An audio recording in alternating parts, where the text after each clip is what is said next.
Hello class. I would like to go over chapter 1 and chapter 2 today, but I will record separately, chapter 1 and chapter 2 separately, so that you can watch each chapter and take note on it. Let me share my screen. I want to show you how to get to the lecture, because mostly we will using the lecture from XYZ homework. Okay, so let me share my screen and showing you. Okay, let me so here it is. So you log on XYZ homework. Let me show you how to do it. So you type XYZ homework login, and you enter, and it will lead you to this page. I did set up some homework for you, and then the due date. So the due time, please double check the due time. I will talk to you clearer about this on, so when we walk along. So it looks like I make you do 11:59 p.m. So like look like midnight. 11 have to turn in before 11:59 p.m. on each Sunday, June 20 for chapter 1, and chapter 2 will be June 27, and so on. Okay. So the lecture. So let's get to the lecture. Chapter 1. Chapter 1, we're talking about the 6 trigonometric function. Okay. So let's click that to see what you should know about this chapter 1. So if you feeling like it's not enough information for you, you can go ahead and click on ebook. So here ebook to read more information. But usually each lecture already include all the main idea, the main things for you to do the homework and the midterm and final exams. So I don't force you to read every single page of the ebook, but you should watch all of the lecture that I will record it every week for you. Okay. So for section 1.1, you will learn mainly the main subjects will be about angles, degrees, and the special triangles. The special triangles, you will learning about 45 degree triangle and 30-60 degree triangle. So here, let's look at check on this and watch with me. So before you watching it, so in this small lecture, I combine all the mini lecture together, so you learn at once.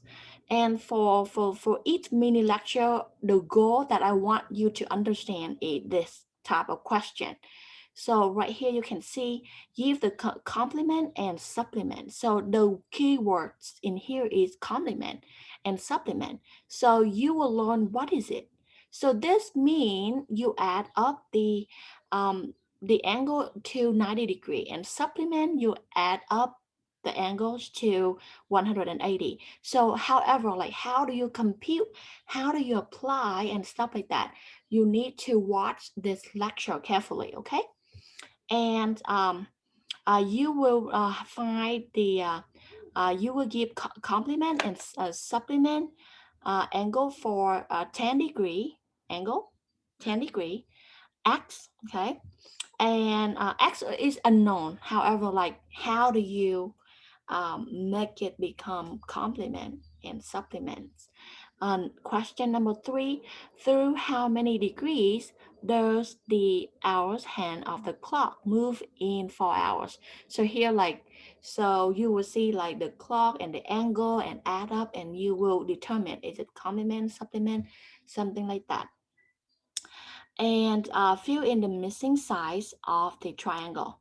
So, okay, let's watch this lecture together. and you will learn all of this main idea, okay? A lot of notation and vocabulary associated with angles and also triangles. So we have a definition for degree measure, supplementary, complementary angles, right angles, straight angles, things like that. Let's go to the board and work a couple of problems. Here it says give the complement and supplement, and problem number 1 says 10 degrees. So I'm going to say the complement of 10 degrees is the angle that I'd have to add the 10 degrees to get 90 degrees. So its complement must be 80 degrees, because 80 degrees plus 10 degrees is 90 degrees. To find the supplement, I'm looking for the angle that I add the 10 degrees to get 180 degrees. That must be 170 degrees. So complementary angles always add up to 90 degrees. Supplementary angles always add up to 180 degrees. If our angle is x degrees, then its complement is going to be also the angle that I would add to it to get 90 degrees. Well, the thing I add to x to get 90 is 90 degrees minus x. So the complement of x is 90 degrees minus x, and the supplement is what I add to x to get 180 degrees. That's going to be 180 degrees minus x. So complementary angles add up to 90 degrees. Supplementary angles add up to 180 degrees. Let's look at our next problem. Through how many degrees does the hour hand of a clock move in 4 hours? So what we want to know is this. Here we have a clock, let's say. Here's the hour hand at noon. At 4 o'clock, it's going to be pointing down here. We want to know about how many degrees are in that angle. So what we'll do is set up a little proportion, and we'll say this. However many degrees that is, x degrees is to once around that circle, 360 degrees, as 4 hours is to once around the circle in hours, which is 12 hours. So x is to 360 as 4 is to 12. I multiply both sides of this equation by 360, and I get x equals 4/12 times 360. 12 divides into 360 30 times. 4 times 30 is 120. And of course, that's in degrees. I'll put my little degree symbol in. So I get 120 degrees. And that seems to make sense. This looks like about 120 degrees. It would be 90 degrees right here, and then 180 degrees all the way down to here. So the hour hand of a clock moves through 120 degrees every 4 hours. So I just started at 12 and went to 4, but you could start at 4 and go to 8, 8 and go to 12, whatever you wanted. Here's another problem. I would like to go back a bit because I would like to explain a bit for you on number 3. Let's go back this one. Go back a bit more.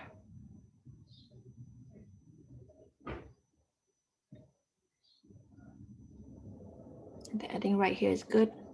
So the question asking through how many degrees is merely asking us for degrees, right? Does the hour hands of a clock move in 4 hours?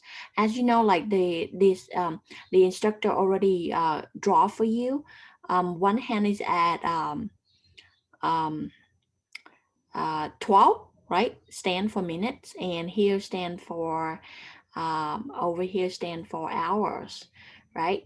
So the hour hands of the clock move at 4, so that's why so like look like it's 4 o'clock. So over here, so if we are thinking about like the hands all go all the way in one circle, right? In one circle stand for 360 degree, correct?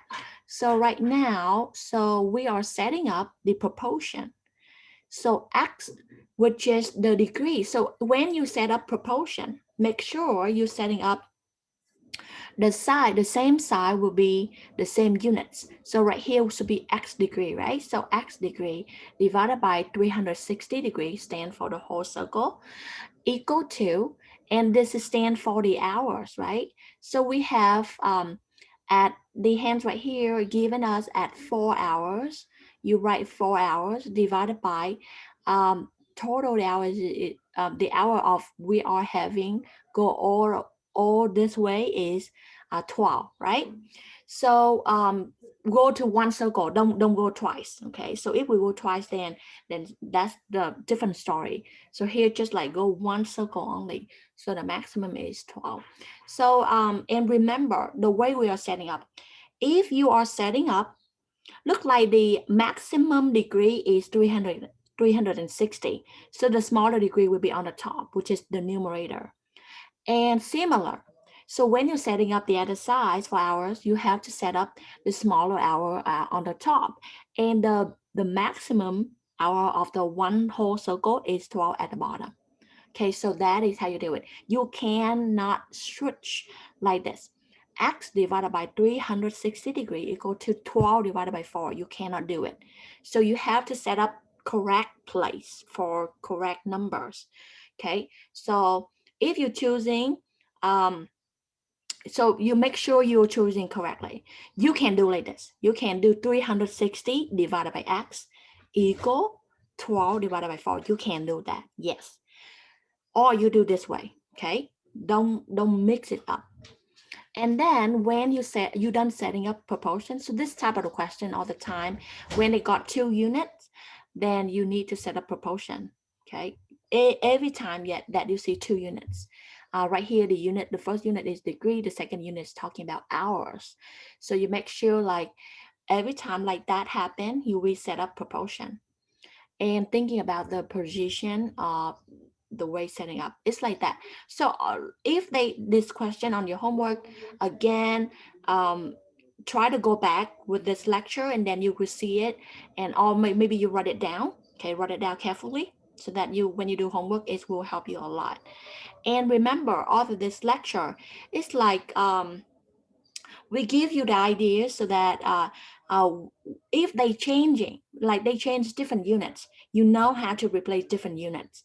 Okay, so the lecture helping you, support you is like 50%. Another 50% you have to thinking like how to do this, matching up with that, with this. So that's how you learn. Okay, so we're not gonna show like specifically this like 1 + 1 is 2, something like that. So we might give you like 1 plus X is 2, something like that. You have to solve for X. Some like you have to think a bit more.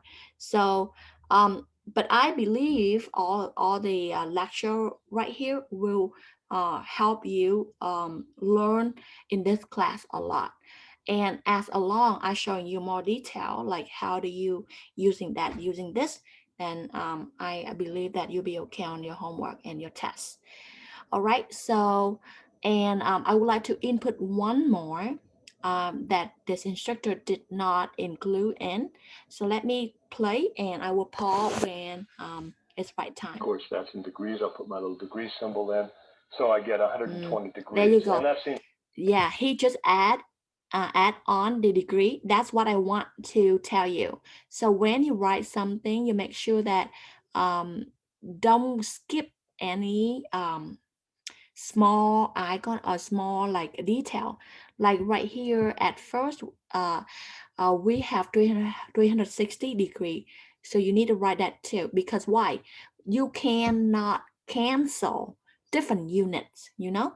So even though you cancel the number, yes, you can do that, but the units still stay, okay? So let's keep to make sense. This looks like about 120 degrees. It would be 90 degrees right here, and then 180 degrees all the way down to here. So the hour hand of a clock moves through 120 degrees every 4 hours. So I just started at 12 and went to 4, but you could start at 4 and go to 8, 8 and go to 12, whatever you wanted. Here's another problem. It says fill in the sides. You have a little right triangle here. Looks like I brushed up against this. This side is 6. Right there. This is 60 degrees. That's 6. That's 90 degrees. So this must be 30 degrees. So I have one of my 30, 60, 90 triangles, a 30, 60 right triangle. I know for all these triangles that if the shortest side is t, then the longest side is going to be 2t, and the third side is going to be t square root 3. So that means that t square root 3 must be equal to 6. I'll divide both sides. So over here, I would like to stop. So this is we call special triangle. So this special triangle is 30-60 triangle. And all the time, we got the shape like all the time you will notice we have the 90-degree, right? At the corner. However, the let me see, let me charge my surface. And the side that opposite with that 90-degree, we call this hypotenuse. And the way that all the time this hypotenuse, if we have the unknown side, which is smaller side, we name as t. So this is we already calculated. So it's fixed like this. So every time you notice this special triangle 30-60 degree, then the smaller side will be t, or you can name different letter that you want, maybe x. Okay, and the hypotenuse, which is the side that the opposite with 90-degree, will become 2t, or if you want to name it 2x, if you want a variable is x, then you have 2x. Okay, and the side that next to um like the leftover side, like this side, we call adjacent, right? We actually, so this hypotenuse and this is two legs, correct? And depend on the angle that we specifically labeled, then this side or that sound will become different name, right? So over here, here is a general like picture about 30-60 degree triangle. So we don't call this readjacent or something. We call this legs. And we have 2t as the hypotenuse. That's all the time apply for the 30-60 degree triangle. And the leftover side, which is this side, this will be equal to t square root 3. So if we cannot remember, you can write it down, okay? All the time, me too. I'm not going to remember everything. So I will write it down because when you are having different like number, so you will easily, you can plug in, for example, they might give you the t will be a value like 1, for example. So the hypotenuse will be 2 times 1, which is 2.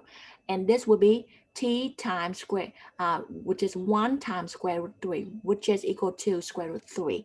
Then you can easily figure it out, the angle for um, the angle or a known angle.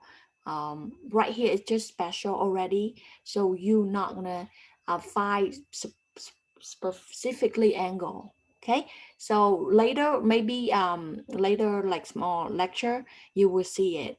Um, the unknown angle that they given, or maybe they given you 60, figured out the all the definition of tricks and stuff like that, then you need that.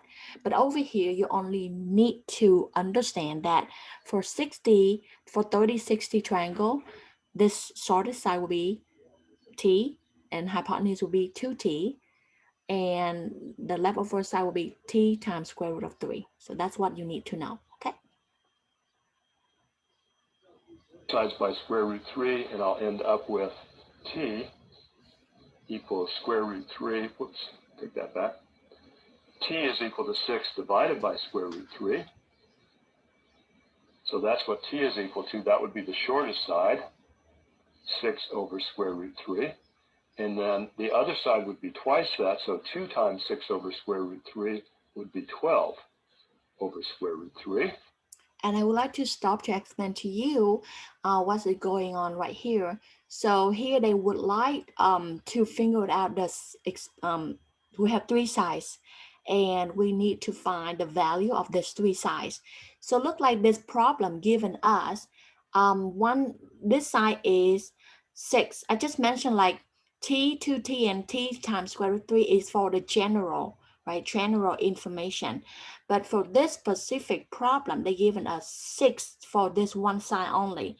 So in order to figure out the value for t, because we need to find t anyway. So, and you will need to solve for this equation first by divide both sides by square root 3. right? To get the value for t. Right here is not simplified yet, but it's okay. So then you will have t equal to 6 divided by square root 3. So this side, if you plug t values in here, okay, you will have equal to 6 for that sign. And this t will be equal to 6 divided by square root of 3. And this will be 2 times t, which means 2 times 6 divided by square root 3. Okay, so that's how you got 12 divided by square root 3. And you got all sides that have a value. And then remember with radicals in the denominator, we could, if we want, rationalize this denominator. I'll just do that real quick so we can see what this looks like. Multiply the numerator and denominator by square root 3. The numerator becomes 6 square root 3. The denominator is square root 3 times square root 3, which is just 3. That 3 will divide out with that factor of 3 that's in 6, and I end up with 2 square root 3. So the answer 2 square root 3, that's going to be correct for t, and also 6 over square root 3. This expression and this expression are equivalent. So then my longest side will be twice that. That's either 12 over square root 3 or twice this, which would be 4 times square root 3. So we don't always rationalize the denominators in trigonometry, but you need to know how to do it in case we do. That's right. So if the homework require you to simplify, then I suggest that you simplify like this. Otherwise, you can leave it the same, all right? So I hope that you understand this mini lecture well. And let's move on to section 1.2. So this all information here is the main idea in section 1.1. This is the application for 1.1 as well. So let's moving on 1.2. So 1.2, you learn about rectangular. Let me see. So it looks like right here is the homework. Let me go back. This is the homework. I know that I give you many homework. However, they are just like a simple question. They repeat over and over because I would like you to practice as many as you could, because I don't give you quizzes. So that's why the homework takes many points because you spend a lot of time on it. Plus, like I said, the homework help you to understand the material well. When you're watching the lectures, right? However, in each homework section, we have some small video for you to watch as well.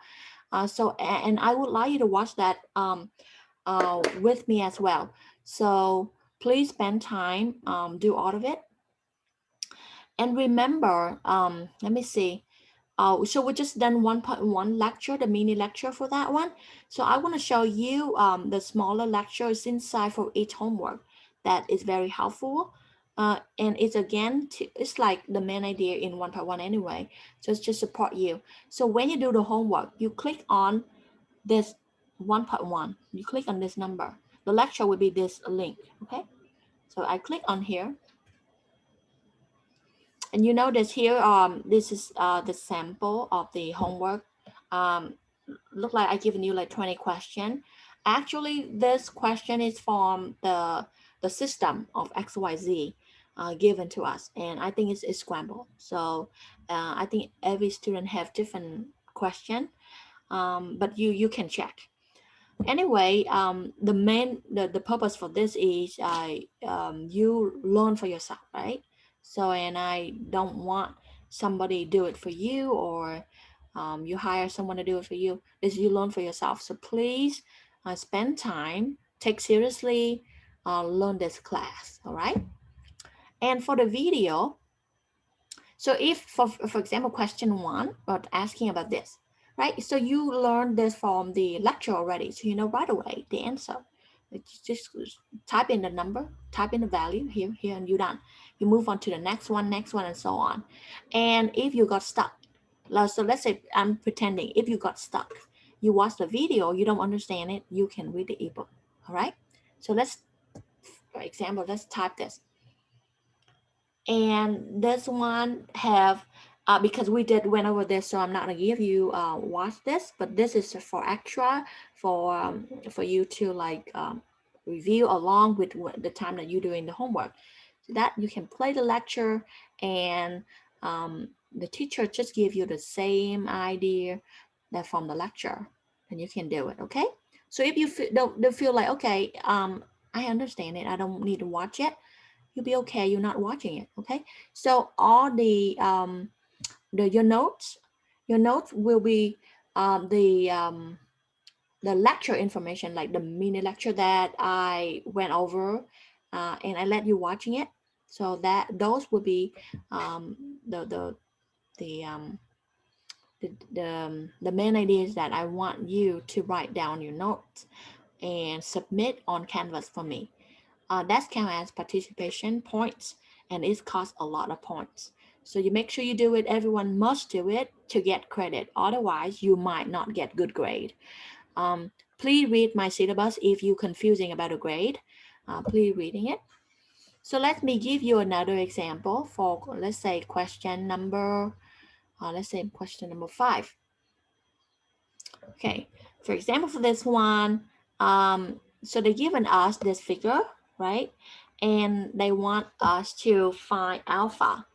So they give us alpha, beta right there, right? Angle A is here, right? So find alpha if angle A equal to alpha, right? Not angle A, if A equal to alpha. So they want us to find this angle. Okay, let's see. So if you feel like, okay, enter your answer as the integer or decimal numbers, example, this and that and that. So, so when you are doing this, okay, you say like, okay, so what formula should I apply? And you can thinking about like special triangle, right? To do it, to help you do that. Plus, if you see like, okay, I feel like I need more help, you can click on ebook and you spend a bit time reading over this. Okay, because I setting up unlimited time and I think unlimited attempt as well, so you can do as many as you could at many time as you can, but before the due date, which is June 20 for chapter 1, I need you submit all of the question of for chapter 1 before June 20, before 11:59 p.m.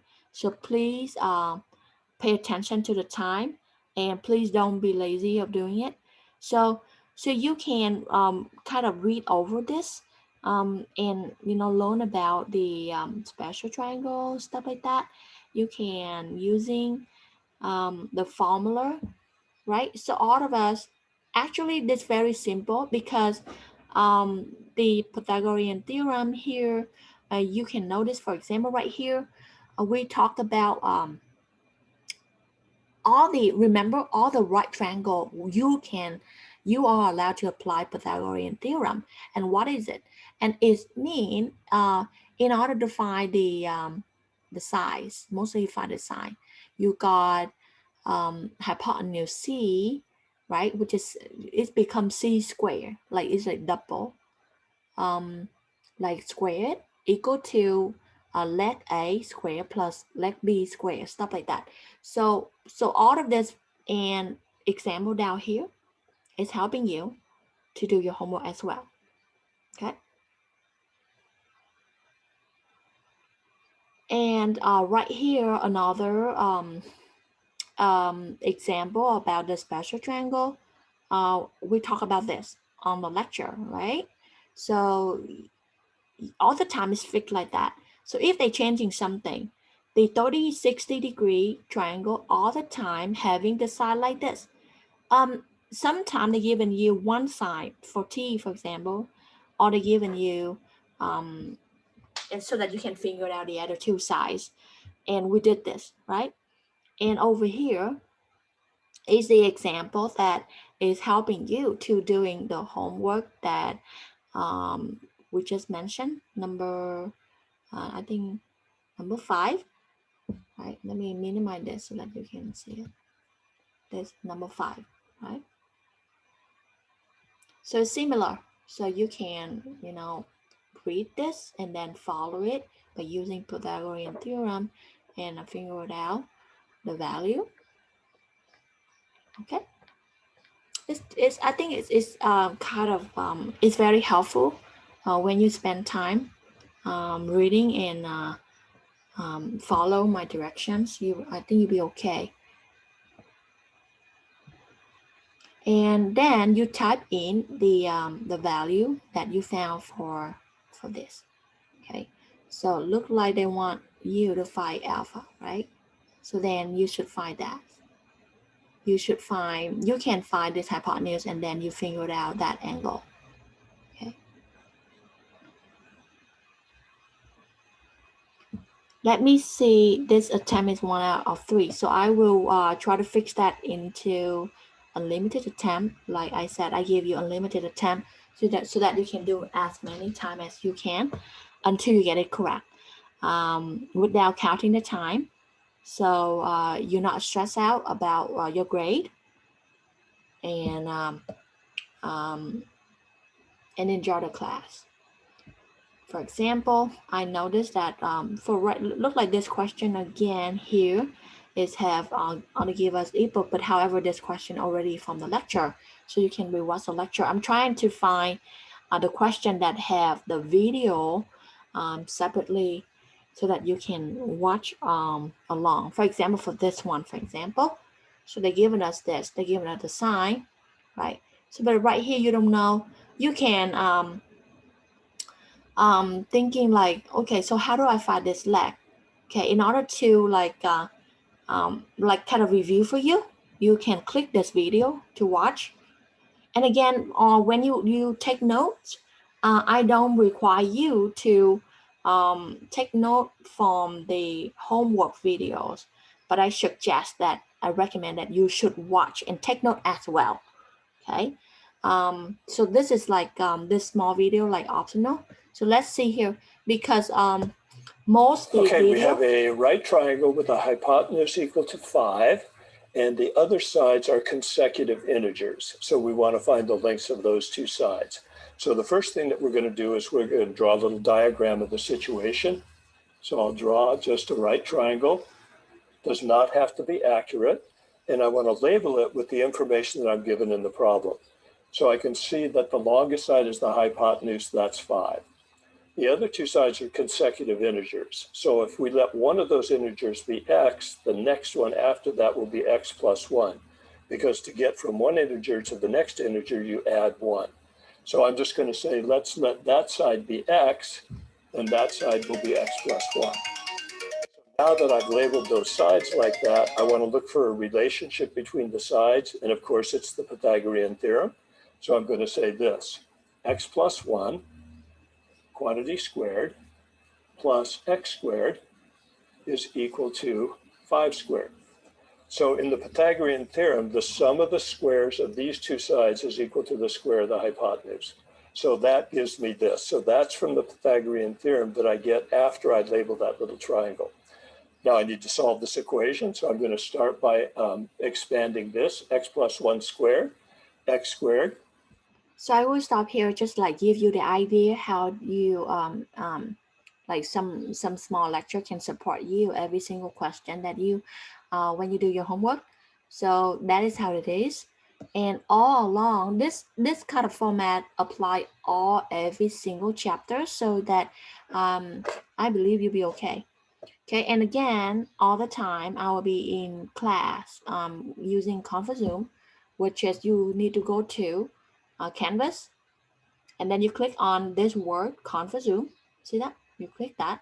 I did already set up um, all the class time synchronously, so you will see me if you have any question, concern, or anything, so that you can you join in. But for those who cannot do it by yourself, you can log in with my time, and I will direct you how to get information.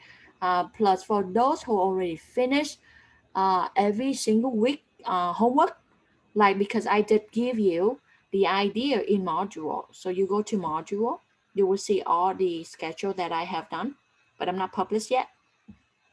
So this is all the like the plan for every week that you need to complete, you need to do, you have to finish. Um, I will create more when it will go along. So you need to submit your lecture note over here. Click that and replies one post to your friend. And remember the lecture notes, I will post it in the chapter 1 and 2 work. I will post the videos in here. You watching it, take note on it and combine them and submit one time, chapter 1, chapter 2 note combined in using this link, okay? The class is just very simple. All the time, every week, I would like you to submit the lecture notes and do homework. That's all. And waiting for the time that you do midterms and final. That's it. No quizzes. And the submit lecture note, I count as the participation points. So all of you want to get an A, you must do it. This is required, okay? I require everyone have to do it to get points. Plus, it will help you doing homework well as well. And again, like I said, when you're taking notes for like you notice, even though like I given you the mini lecture like that, because that's the main idea. However, in the homework, they still have the videos. I recommend you to take note on the small video as well, combine in chapter 1 for me, if you can. Otherwise, it's not required. Okay. So, but it's good for you anyway. It's good for you for your future. It's good for you for when you do homework, you test. Do test because on your test, I will pick out some question from this homework as well. So if you don't take note on the video on the homework, you're not gonna do well, right? So unless you understand the material already, but if you feeling like okay, you easy to forget, I recommend you to take note the video from the homework as well and submit it for me. And it's very good that you can do that. So that is how you do the homework. So let me go back the lecture page. So when it's easy so that you click this and then you go back the chapter 1, section 1.2, right? So I click here and we continue watching the lecture and you will take note mainly on Hello this. and welcome to the section on graphing. And for this mini lecture, you will learn how to graph. Number 1, and 3x plus 2y equal to 6. So this is we call the standard form of linear function. To graph this, we have many methods, but you can just remember the method that this textbook provide to you. You don't need to like, or you if you learn in the past that okay, I know this method, I know that method, you are welcome to use it any method that you want. Okay, but I just like if you can follow this material and do it for me.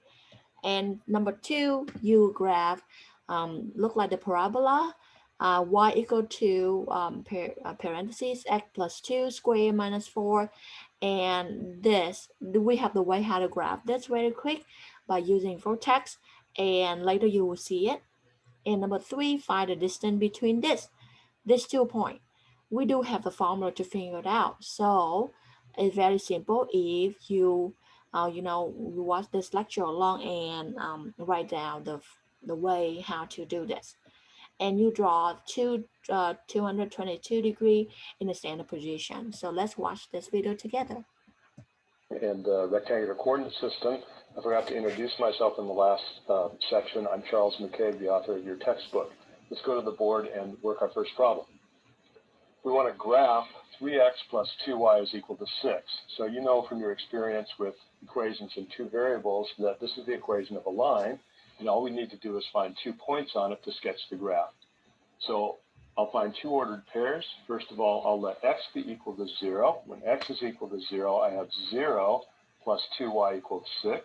So 2y is equal to 6 means that y is equal to 3. So the ordered pair 0, 3 is a solution to this equation. I'll graph 0, 3 on the rectangular coordinate system here x is 0, y is equal to 3. So I have this point right here. To find another point on the graph, I can let y be equal to 0. In that case, this term turns to 0, and I have 3x is equal to 6, so x is equal to 2. So I have the ordered pair 2, 0 is a solution to this equation. I'll sketch its graph down here. X is equal to 2, y is equal to 0.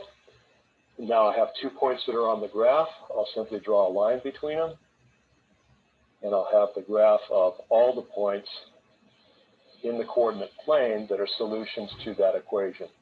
So that's a picture of all the solutions to the equation 3x plus 2y is equal to 6. So when we graph straight lines, we need to find at least 2 points on the line to be able to sketch the graph of the line. Sometimes we find a third point just for insurance, but since I have the intercepts right here, I'm pretty confident that that is the correct graph. Let's look at the graph of a parabola. The next equation is y is equal to x plus 2 quantity squared minus 4. I know from my experience with equations in 2 variables that this will be the graph of a parabola. It will have a vertex at x equal negative 2, y equal negative 4. It's the opposite of that number for the x-coordinate of the vertex and that number for the y-coordinate of the vertex. So the vertex is at the point x equal negative 2, y equal negative 4. So I'll sketch the graph of the vertex on my coordinate system. X is equal to negative 2, y is equal to negative 4. So it's that point right there. I know because this coefficient is 1 that this graph will have the same shape as y equal just x squared. So if I start at the vertex and I go over 1, I'll go up 1, I'll be on the graph. If I go over 2, I'll go up the square of that, which is 4. And if I go over 3, I'll go up the square of that, which is 2, 4, 6, 8, 9. Or you can, like, if you don't remember like the way, so I'm suggest that after you finding vertex, then you can go ahead and like plug in the value right here. For example, for x is 0, and you can figure out for y. Okay, so pretending for x equal to 0 here, 0 plus 2 is 2, so 2 squared would be 4, 4 minus 4 would be 0. So the value will be x0, y0. If x is 0, and y will be 0 as well, which is the intersection between these two lines, and so on. You can go ahead and plug in 1 or negative 1 and so on to figure out the point, going upward or downward. So right here, the coefficient is 1 or any number, a positive value, then the parabola here will be open upward. Okay. Same thing in the other direction. If I go back, so the part that I give you is x equals 0, y equals 0. When you compute that, you'll have this point. So when you have this point, you can connect that point with the vertex, and you're done.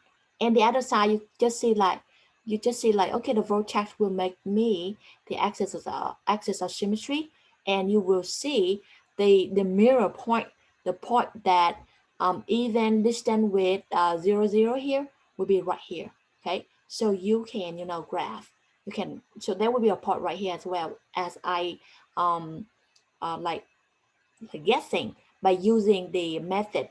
So that you can connect this to all the way here and go all the way up. I only need to see like a vertex and one main point, then that's totally fine.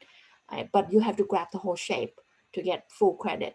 Okay, so to me, you don't need to find this point and that point, but it's up to you. Depend on, like, if you want to keep more correctly, more specifically, then you plug in negative 1 or 1 is in for x, then you figure it out. 1, I'll go up 1. If I go back 2, I'll go up the square of that, 2, 4. And if I go back 3 from the vertex, I'll have to go up 2, 4, 6, 8, 9. So if I connect those points with a nice smooth curve, I'll have the graph of y equal x plus 2 quantity squared minus 4. And I hope that's not making too much noise in the microphone right there. But so if the question asking you about the solution, like the solution about these two graph, which is the linear function and the parabola for which is combined 1 and 2, the solution for 1 and 2, And then you will see the, let me annotate here so that you can see what I mean.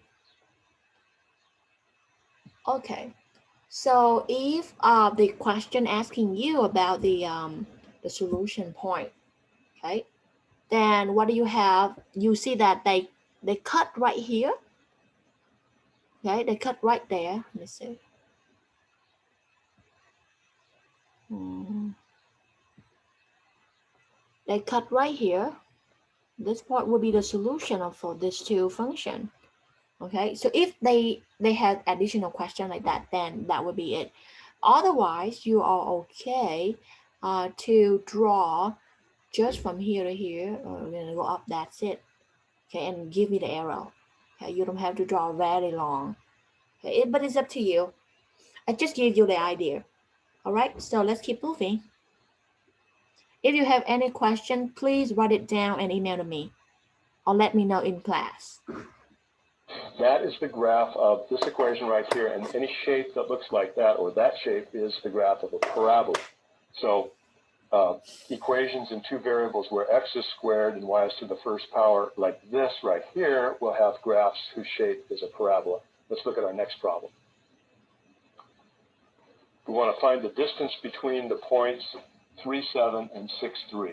So I know from my distance formula, the distance between any 2 points, x1, y1, and x2, y2, is going to be x1 minus x2, quantity squared, plus y1 minus y2, quantity squared.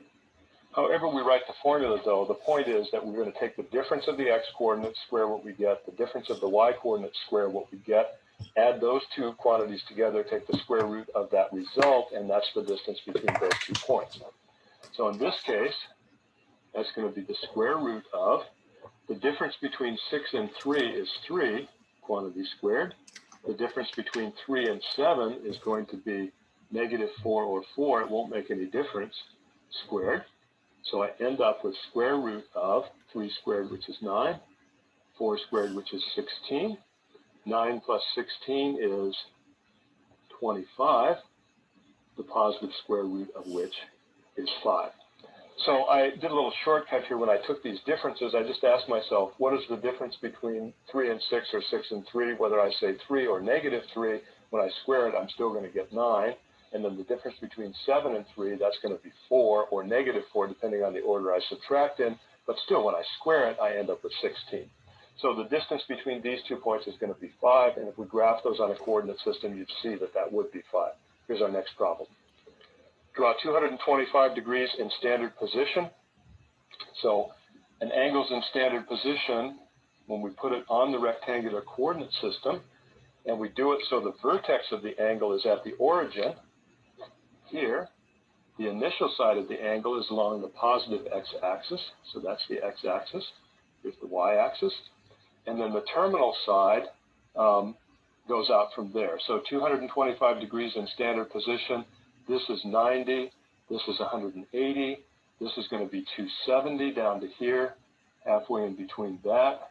45 degrees past 180 is going to be 225 degrees. So you can see this part right here is 45 degrees.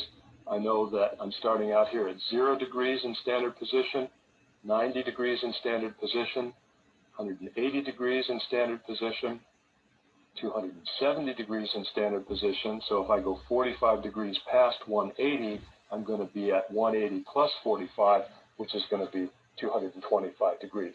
So angles in standard position, the vertex is at the origin, the initial side is along the positive x-axis, and then in this case, 225 degrees, we'd say this angle in standard position terminates in quadrant 3. So thank you everyone. That is section 1 part 2.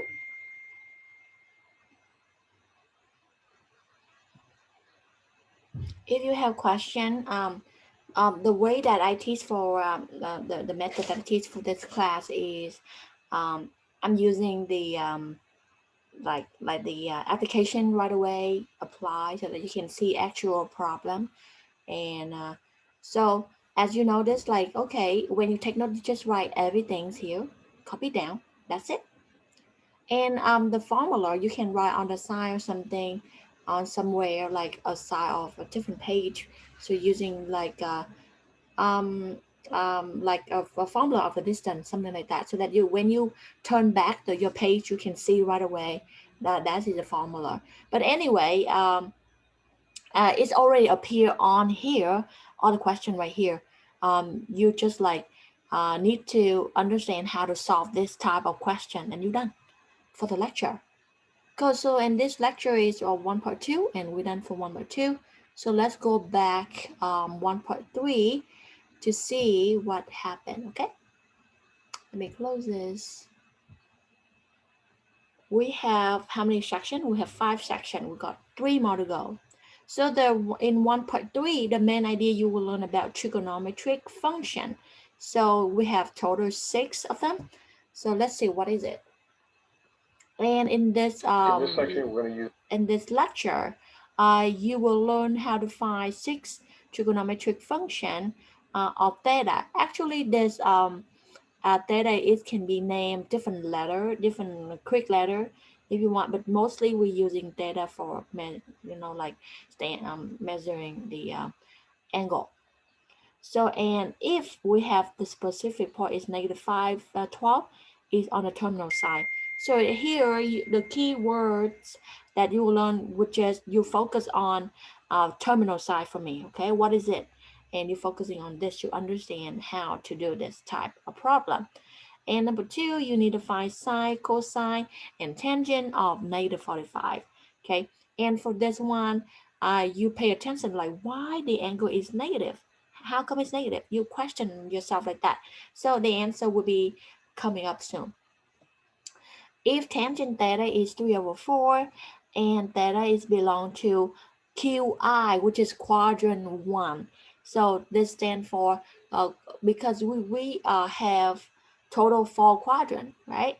So quadrant 1 it would be from 0 to 90 degree, quadrant 2 would be from 90 to 180, quadrant 3 would be from 180 to 270, and quadrant 4 would be from 270 to go back to standard position 0 degree. However, that when we go back to that will become 360 degree.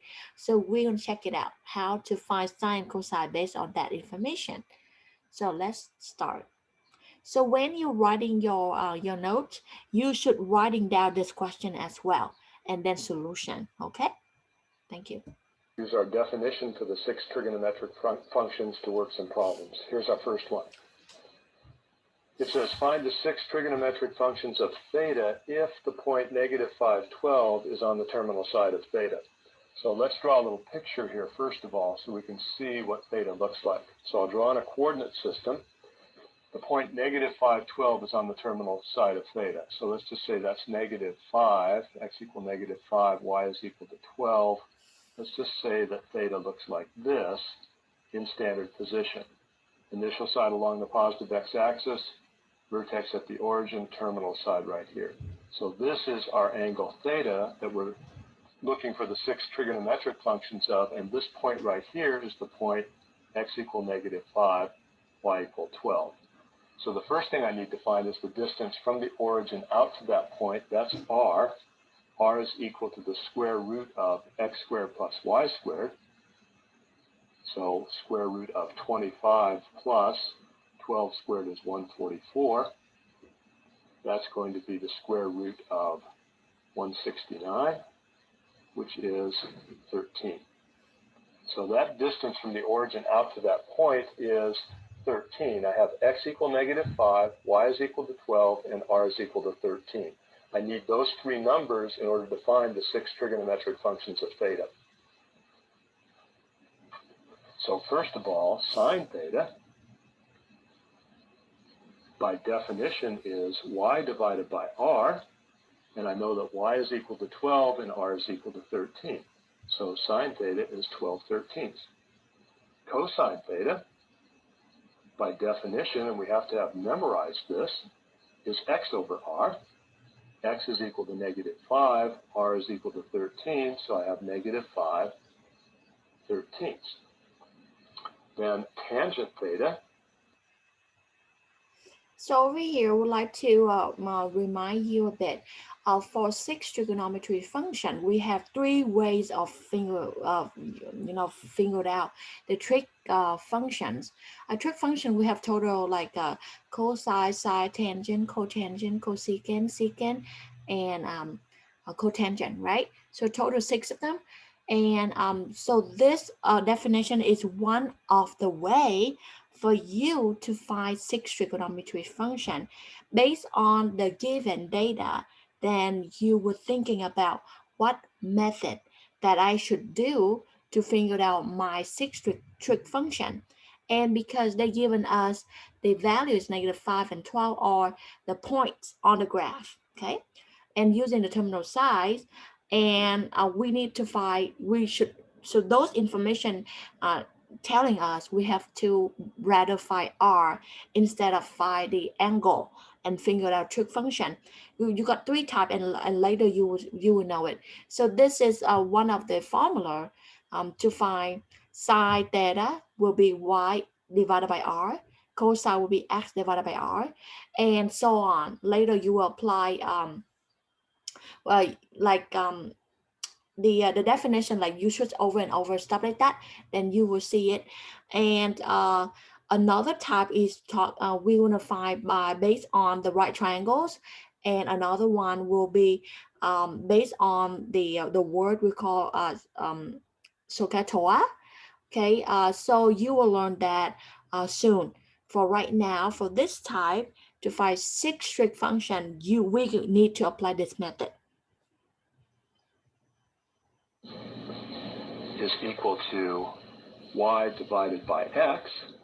So that's going to be 12 divided by -5, which is -12 fifths. So my first 3 trigonometric functions, sine, cosine, and tangent, I write down because I know the definition for sine is that it's the ratio of y to r, cosine is x over r, and tangent is y over x. So I have to have memorized those 3 ratios in order to find these things right here. Now let's find secant, cosecant, and cotangent. So I'll say my cosecant of theta, by definition, is r divided by y, and so that's going to be 13 divided by 12. And you can see that that's the reciprocal of sine theta. Secant theta is going to be r divided by x, and that's going to be 13 divided by -5, so -13 fifths. And then cotangent theta, by definition, is x over y, and so that's going to be -5 divided by 12, -5 twelfths. So here's my 6 trigonometric functions using the definition that gives me each of them as the ratio of 2 of these 3 numbers, x, y, and r. Sine is y over r, cosine x over r, tangent y over x, and then cosecant, secant, and cotangent defined this way gives us this result. Let's look at another problem. Let's find sine, cosine, and tangent of -45 degrees. So first of all, I'm going to draw -45 degrees in standard position. It's my x-axis and my y-axis. In standard position, -45 degrees is going to be down here. So that's -45 degrees. Because when I measure my angles, if I measure in a clockwise direction from the positive x-axis right here, that gives me a negative measure for angles. If I measure in a counterclockwise direction, that's a positive measure. Now, because of the definition, the only way I can find sine, cosine, and tangent of this angle right here is to find some point on the terminal side. So I'll make this real easy on myself, and the point that I'll use on the terminal side is x equal 1, y equal -1. Because I know -45 degrees splits that quadrant, the point 1, -1 must be on the terminal side. So if x is 1 and y is -1, r is going to be square root of 1 squared, which is 1, plus -1 squared. That square is also 1, and so I get square root 2. So now I can find sine, cosine, and tangent of -45 degrees. Sine, -45 degrees, by definition, is the y-coordinate divided by r. So it's going to be -1 divided by square root 2. So -1 over square root 2. Cosine of negative 45 degrees is going to be x divided by r, which will be 1 over square root 2. And then tangent negative 45 degrees will be y divided by x. And again, I have these ratios memorized, and that's going to be negative 1 divided by 1, which is negative 1. So sine, cosine, and tangent of negative 45 degrees, I have to draw it in standard position, find a point on the terminal side, find the distance out to that point, and then I have to have memorized these definitions right here for sine, cosine, and tangent. So there isn't any more to it than that, but you do have to memorize those definitions. Here's our last problem. If tangent theta is equal to 3/4 and theta belongs to quadrant 1, find sine theta and cosine theta. Well, if tangent theta is 3/4,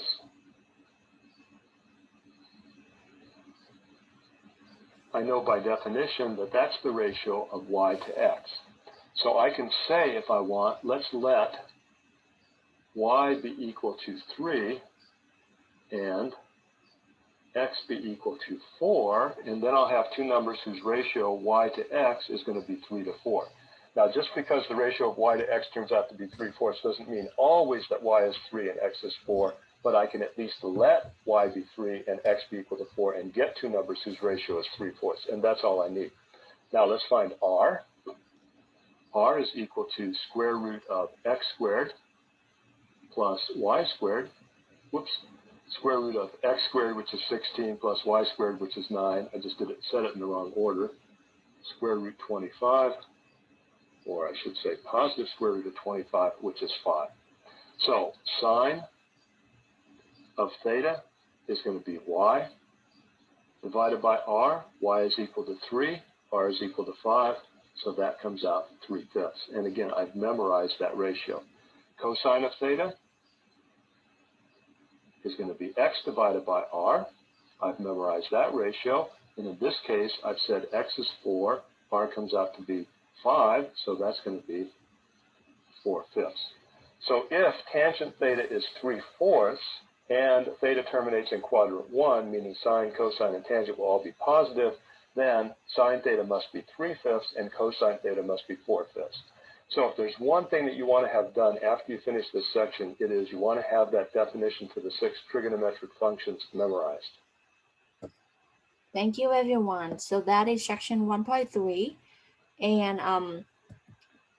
that is all the amenity in section 1.3, along with the homework videos. Again, I recommend you to also write down all the information from the video from homework on your notes and submit it to me, because it's good for you. Okay, it's good for you, believe me.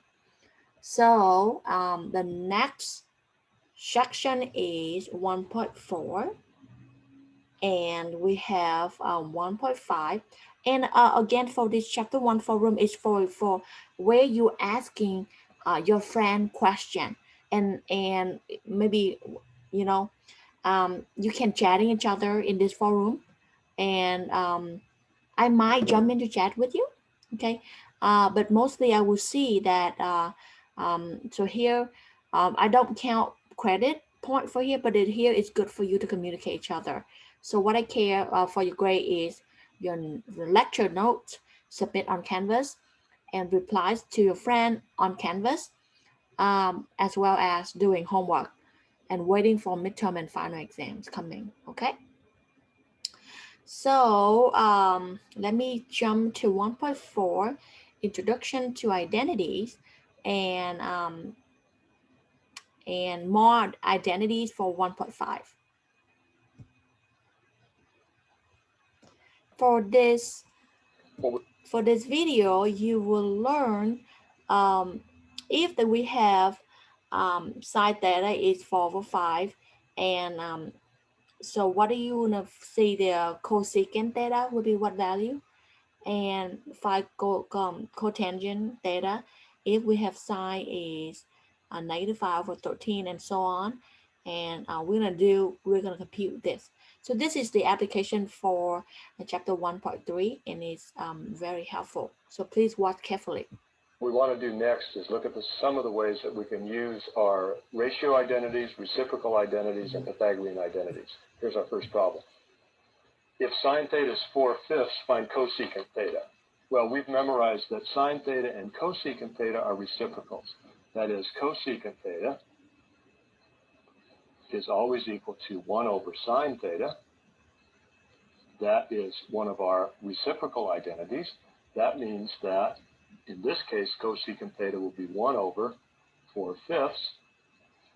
When I take 1 and divide by 4/5, I multiply by its reciprocal, and I end up with 5/4.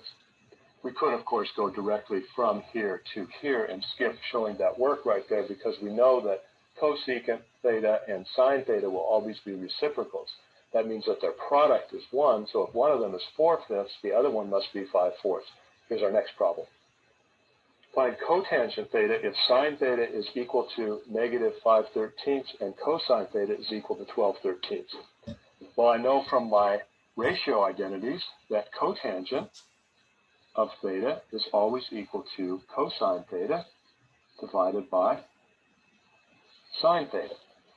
Cosine theta divided by sine theta, in this case, cosine theta is negative 12/13, and sine theta is equal to negative 5/13.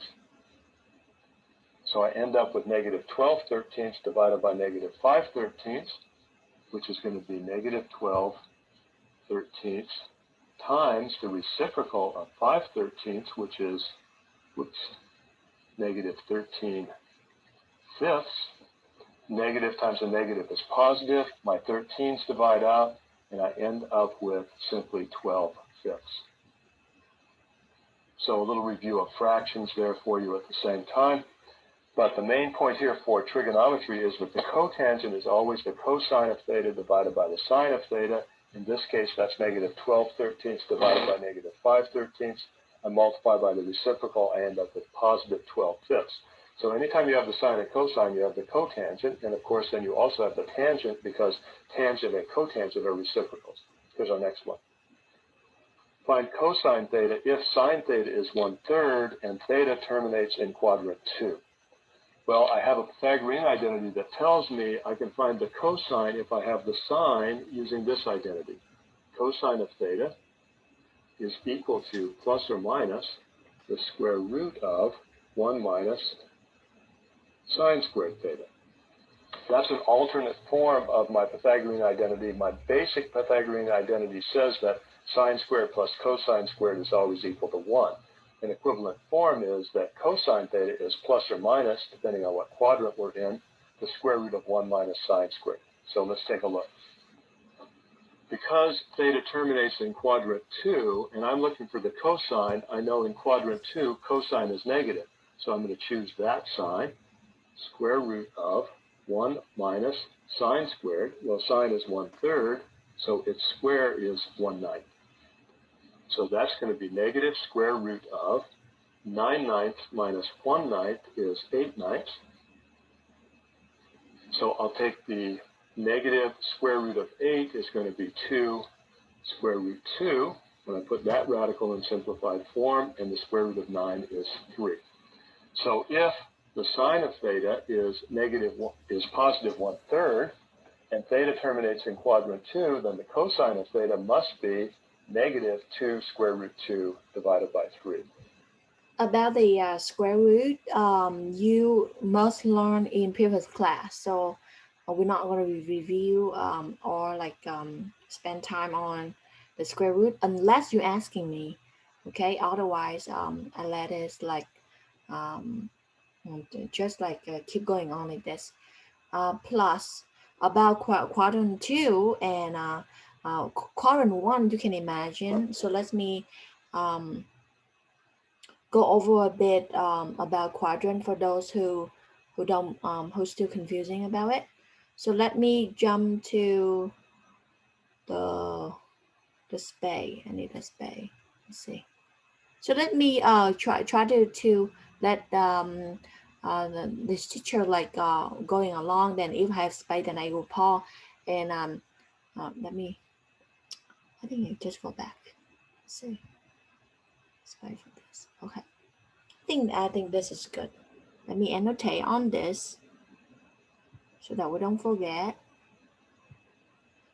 So we have quadrant 1, quadrant 2, quadrant 3, and quadrant 4, right?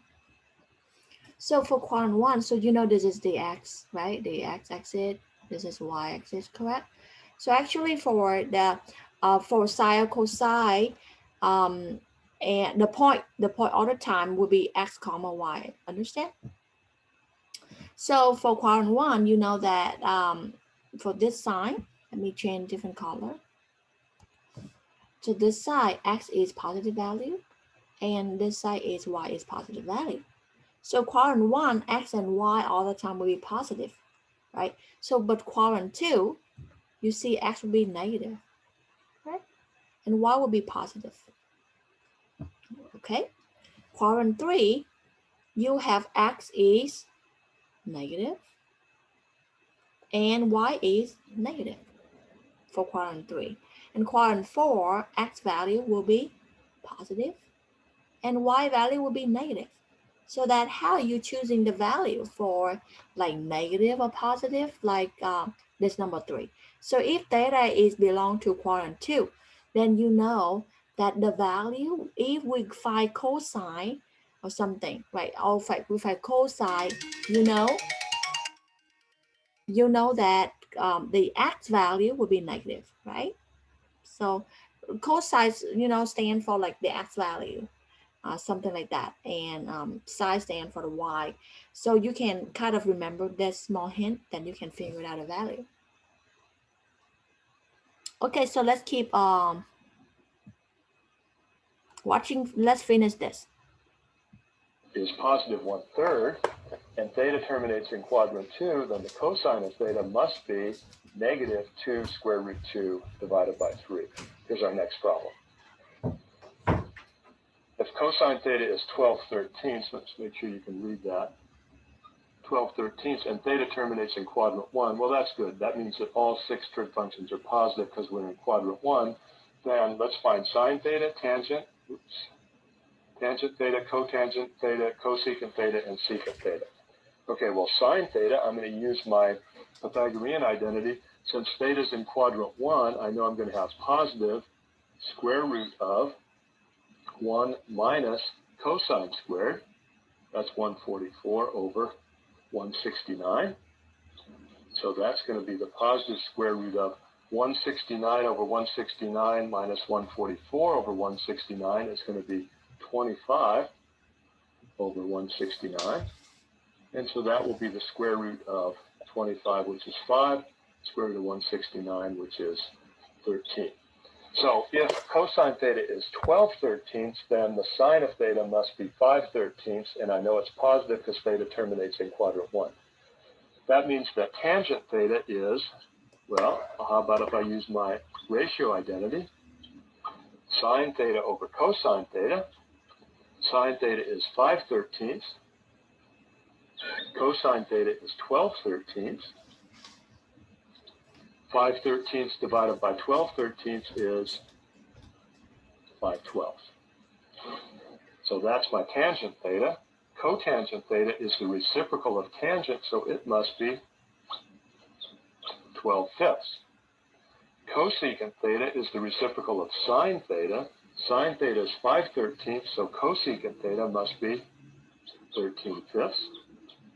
And my last one, secant theta, is the reciprocal of cosine theta. Cosine is 12/13, so secant must be 13/12.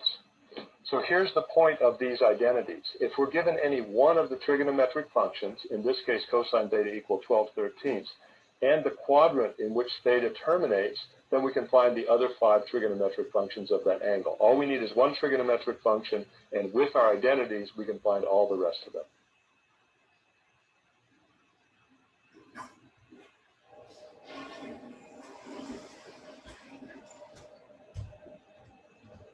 Okay. Hope you enjoy the material. Let me let me see. The last section. What we want to do next. Let me see.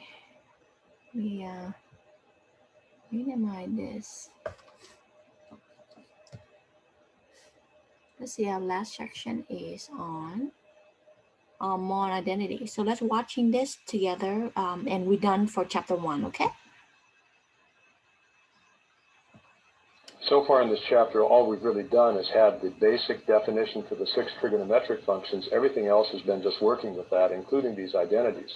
Now in this section, we want to do a little bit more with the identities, just so we get more practice with them. Our first problem, we want to write tangent theta in terms of... For this section, mostly like you proving the left side go to the right side. Look like number 3 and number 4, they want you to prove it. So for to know this one, you need to understand what is tangent, right? And what is cotangent. So like trig identity, you should know a bit about this. So I recommend you to write this all the trig identity out. And where is it? Where is all the complete trig identity? I will go back later with you with the ebook so that you can see. Let me see if I have the ebook so that you can copy down. This is 1.5, so go to ebook. I'm showing you how the way to learning it. So 1.5. Let's see. Catalog content. To make it fast, let me move this up. Section. I want to go section 1.5 for, let me see, 1.4. So here is the all the trig identity. I would like you to copy down somewhere. So this table one, okay? Very helpful for you to proving stuff and find the all trig identity. So we have reciprocal formula, so here, and ratio formula, and we have Pythagorean formula. It's very helpful, believe me. So please copy this down in your notes and submit to me as well. And more about this, along if you can pause, okay, you can pause and copy it because I want to save time, so I keep moving. So and if you want to see more how do they do it, you please help me spend time looking at the example and do this. And we have more identity. I think it's down here. Let me say 1.5. Jump to 1.5. Let me see it.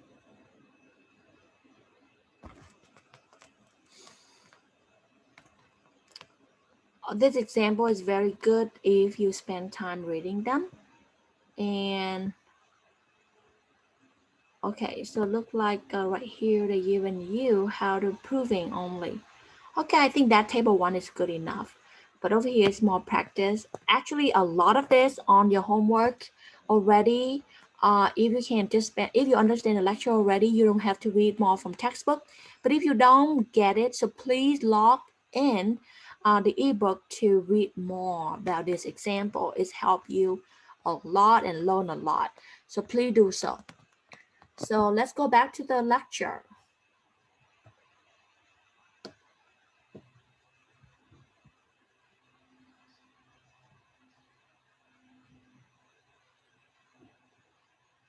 Of cosine theta only. It turns out that we can write any trigonometric function in terms of an expression that has only whatever other trigonometric function we want in it. So let's write tangent theta in terms of cosine theta only. So I'll start by using this identity. Tangent theta is equal to sine theta over cosine theta. Now that's my basic ratio identity for tangent theta. I want to get everything in terms of cosine theta only, so I'm going to change my sine theta into an expression that involves only cosine. And for that, let me write it down here, I'll use my Pythagorean identity that says that sine theta is plus or minus the square root of 1 minus cosine theta squared, all divided by cosine theta. So this is an expression for tangent theta that involves only the cosine of theta. Tangent theta is plus or minus square root 1 minus cosine squared theta, all divided by cosine theta. That plus or minus is in the numerator, could go out in front of the whole thing if we want, but that is an expression involving only cosine theta, and that expression is equivalent to tangent theta. Here's our next problem. Let's add sine theta and 1 over cosine theta. So I'm going to start by reviewing a little bit with fractions. This is the fraction sine theta over 1. So I'm going to take sine theta over 1 plus 1 over cosine theta and find the least common denominator, which is cosine theta. So I'll multiply the numerator and denominator of this fraction by cosine theta. That's just the number 1 in the form of cosine theta over cosine theta. Now here I have cosine theta times sine theta plus 1, all divided by cosine theta. So again, this is just practice with working with our identities and doing a little bit of arithmetic with some expressions that involve sine theta and cosine theta. So I can add these two expressions right here, just like I add fractions. Sine theta over 1, 1 over cosine theta. Least common denominator is cosine theta. I change to equivalent fractions, add numerators, put the result over that least common denominator. Let's try another problem. This time I want to prove that cosine theta times tangent theta is always equal to sine theta. So I'm going to start with my left side right here and turn it into the right side.